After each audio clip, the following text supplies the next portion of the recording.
sahabat alumni SMA 70 Bulungan. Apa kabarnya? Assalamualaikum warahmatullahi wabarakatuh. Salam sehat, bahagia, dan berlimpah rezeki untuk kita semua. Ketemu lagi dengan gue, Beprina, dalam 70 Punya Cerita.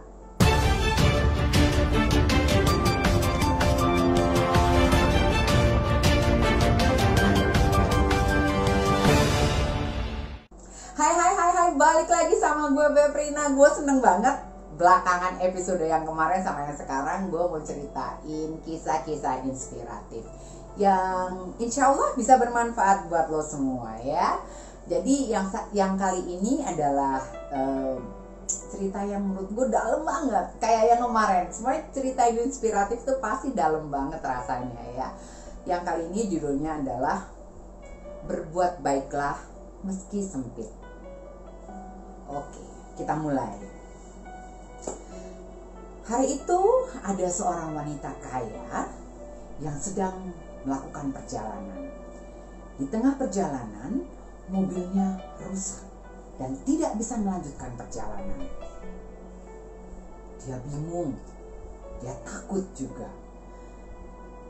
Dia coba untuk memberhentikan mobil yang lalu lalang di situ dengan menggunakan tangannya. Tapi tidak ada satupun kendaraan yang mau menyinggahi. Dia makin cemas, waktu terus berjalan.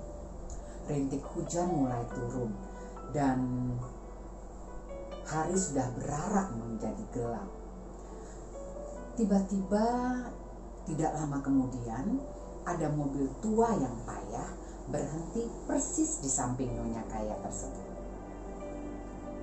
Di belakang kemudi dia lihat sesosok pemuda berkulit gelap. Dengan ragu, wanita kaya tersebut menimbang-nimbang mau naik atau tidak. Tapi hari makin gelap. Dia putuskan untuk naik ke mobil tersebut. Walaupun ada rasa ragu, tapi karena hari mulai gelap dan hujan makin turun dengan kencang, dengan lebatnya dia masuk mobil tersebut. Dia duduk dan dengan bimbang dia memulai pembicaraan untuk menghilangkan rasa cemasnya. Dia tanya pemuda tersebut nama dan apa pekerjaannya. Pemuda tersebut menjawab, "Nama saya Abdullah. Pekerjaan saya sopir taksi." Wanita itu lebih merasa tenang dan lega, dan dia melirik anak muda tersebut. Tidak sedikit pun ujung matanya yang melihat dirinya.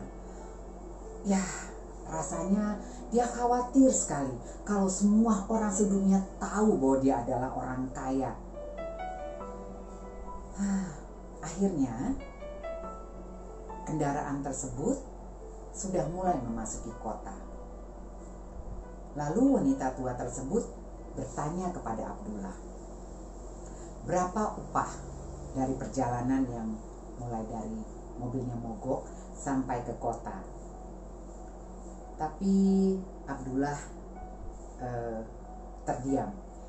Dia hanya mengatakan kepada sang nyonya, "Berjanjilah untuk melakukan kebaikan kepada siapapun yang nyonya temui."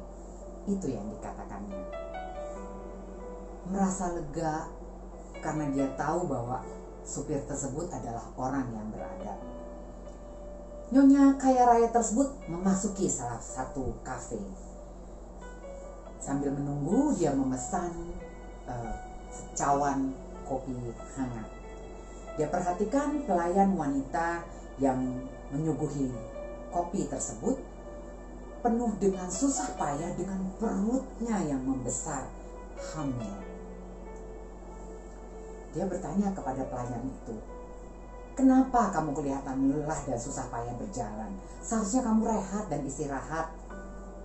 Tapi pelayan tersebut bilang, "Tidak mungkin. Saya harus menabung untuk biaya persalinan anak saya," katanya.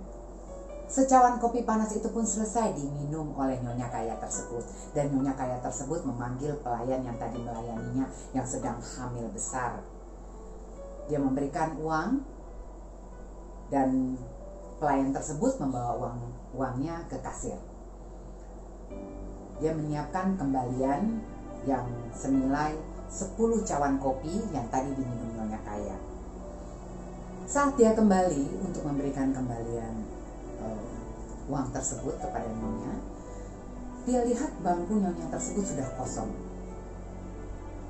Dia terheran-heran dan bingung. Dia lihat di atas meja ada secari kertas yang mengatakan, kembalian kopi aku berikan untukmu.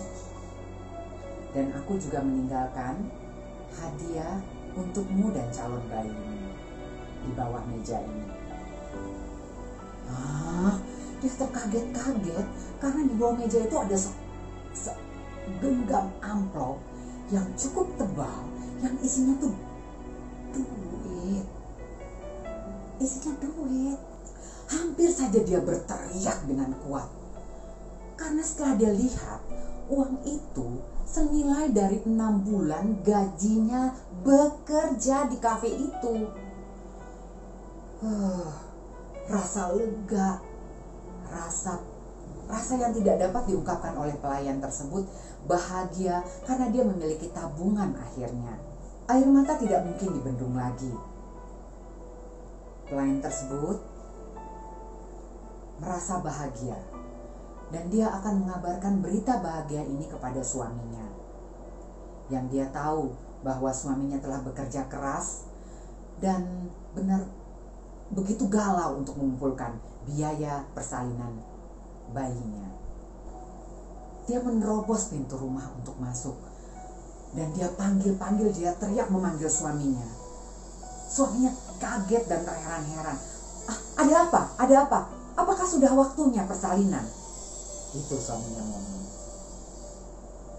Bukan itu. Ada kabar baik yang ingin kusampaikan. Tapi istrinya memeluknya erat-erat. Bersyukurlah Abdullah, Allah telah memberikan jalan bagi kita. Dan dia nangis. Rasanya kebahagiaan tersebut tidak bisa dibendung lagi. Suami begitu bahagia juga. Mereka saling berpelukan, mereka bertangis bareng-bareng. Abdullah, supir taksi yang budiman, dia terdiam dan dia mendengarkan apa kata istrinya. Dan dia merasa bahwa ini adalah hadiah kebaikan. Untuk itu teman-teman, jangan pernah melupakan kebaikan. Karena kebaikan apapun yang kita lakukan akan kembali kepada kita. Dan ingat bahwa semua kebaikan yang kita lakukan akan berbalas dengan kebaikan juga. Oke, itu aja. Ya ampun Abdullah, akhirnya kamu bisa untuk biaya persalinan ya. Puji syukur, memang kita tidak boleh berhenti untuk melakukan kebaikan kepada siapapun. Kita jangan mengukur orang dari luarnya aja gitu loh. Misalnya kita lihat orang tampilannya begitu, langsung kita ngejudge, langsung kita menghakimi dia pasti gini. Enggak ya teman-teman ya, enggak kayak gitu. Jadi jangan pernah berhenti untuk melakukan kebaikan. Lakukan kebaikan pada siapapun yang kamu temuin, yang lo temuin. Oke, gitu aja rasanya ya. Dan gue sekali lagi nih, gue lupa banget, gue harus sampein ya, bahwa lo semua bisa order e-money ya di websitenya kita. Ya, jangan lupa, jangan sampai ketinggalan karena Uni Akbar ini bener-bener kita punya e-money yang edisinya edisi spesial ya. Oke, untuk itu gue Beprina undur diri. Wassalamualaikum warahmatullahi wabarakatuh. 70, saya Gaya Jaya.